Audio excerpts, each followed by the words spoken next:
How you guys doing? Today I want to talk to you about my boy Adam Kokesh, and I want to talk to you about give you an update on his situation in prison. First off, I want to play a little bit of Murray Rothbard in the background for y'all, for some of y'all that don't quite know who he is. Let y'all listen to him while I speak on Adam Kokesh today. Well, first off, Adam Kokesh is an ex-Marine. He was a veteran. He went to Iraq and did, or Fallujah, I should say. Must be abolished as well. And he in was recent years, it is true, the courts have been affected by some of the things he saw in Fallujah, and he decided he would speak out against against the war, against the war of Iraq and some of all the other, mainly the American foreign policy and all these wars of brackets that we got going on and stuff. Immunity from prosecution. And someone will testify basically, he's been an anti-war activist since I think it was, I want to say around 2007 or so.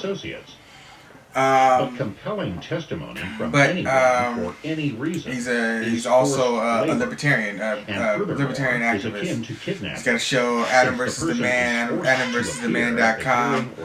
Check it out. It's a good website. You got the people there still keeping it up, keeping it running. There are good people over there.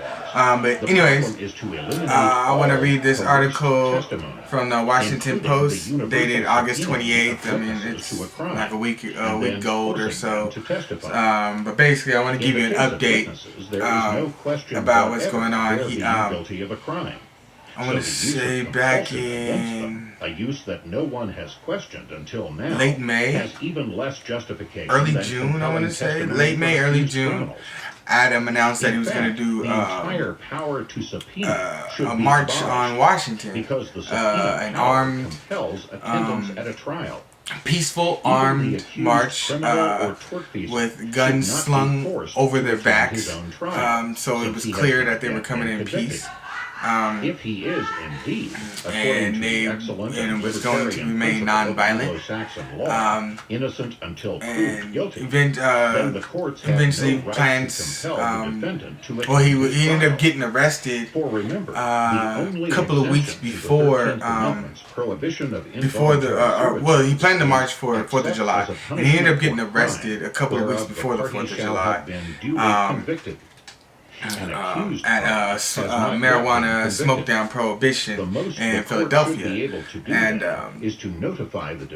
and he got arrested, falsely arrested, for smoking marijuana or possession of marijuana or something like that, or assaulting a police officer. I want to say it was another thing that they tried to slap him with. And basically, he didn't smoke, he didn't break any laws, he didn't do anything but have a microphone in his hand and was talking on the microphone.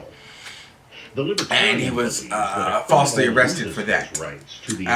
Basically kidnapped and thrown in prison for a couple of days. He was kidnapped and enslaved for a few days.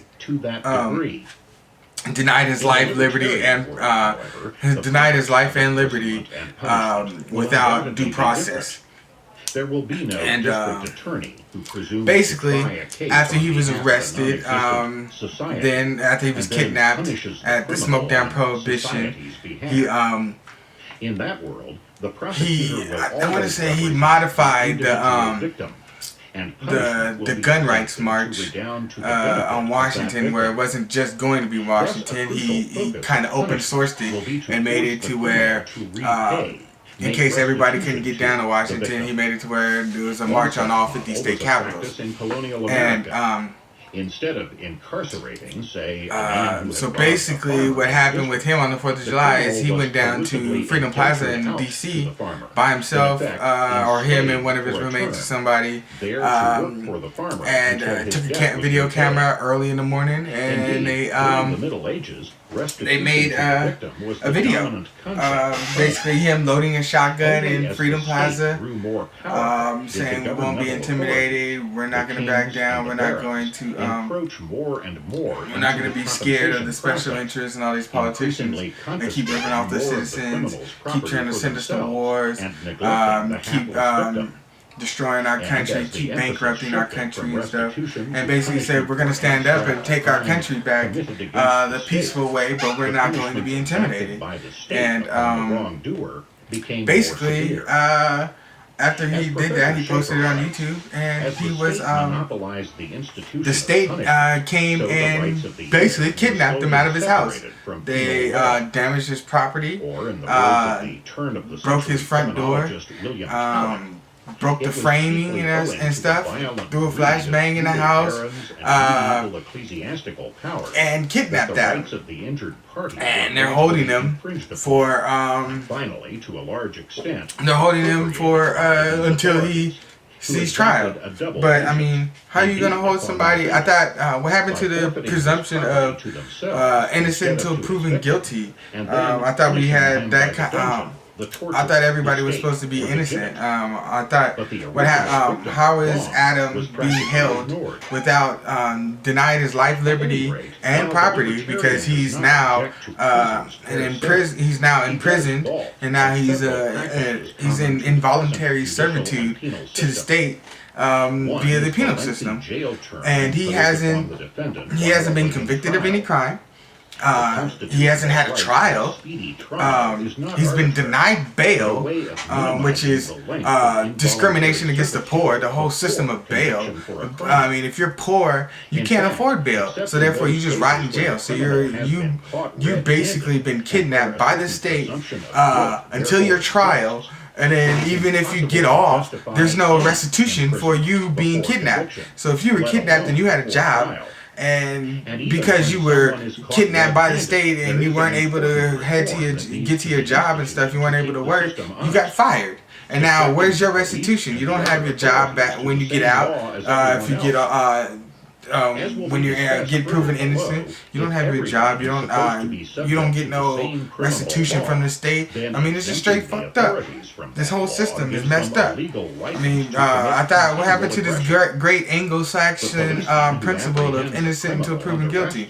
Bullshit. We haven't been like that since I don't even know how long.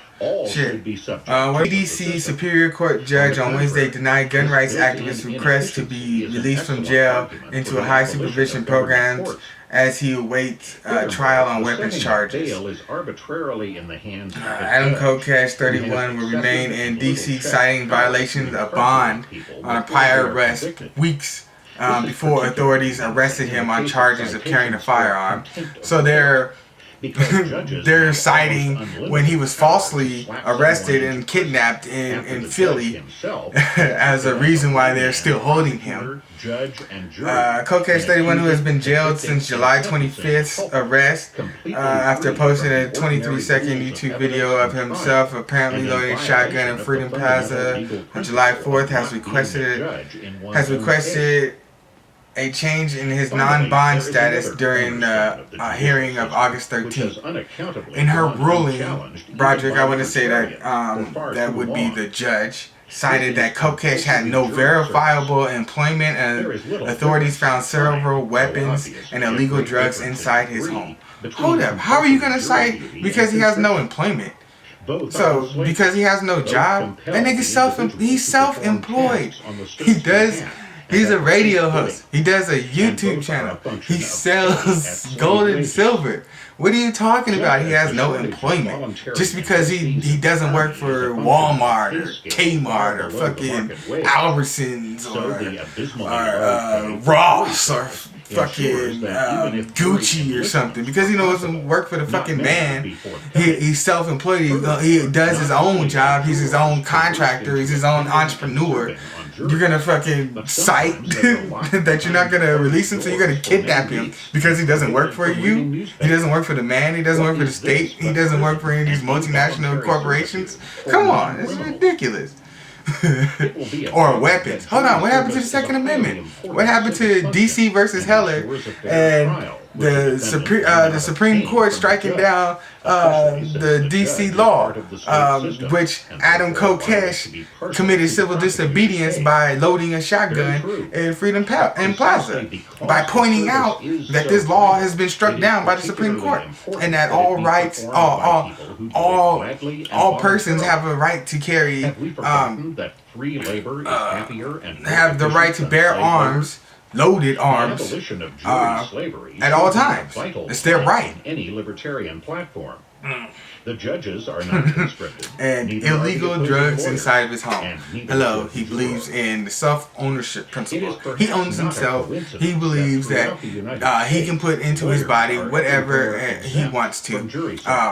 Are you going to cite illegal drugs? What about alcohol? Alcohol is a drug. Alcohol has caused more deaths than marijuana. They supposedly found mushrooms in his house, and alcohol causes more deaths than mushrooms. So, which is the more harmful drug? Alcohol or mushrooms or marijuana? Involuntary hospitalization of mental patients.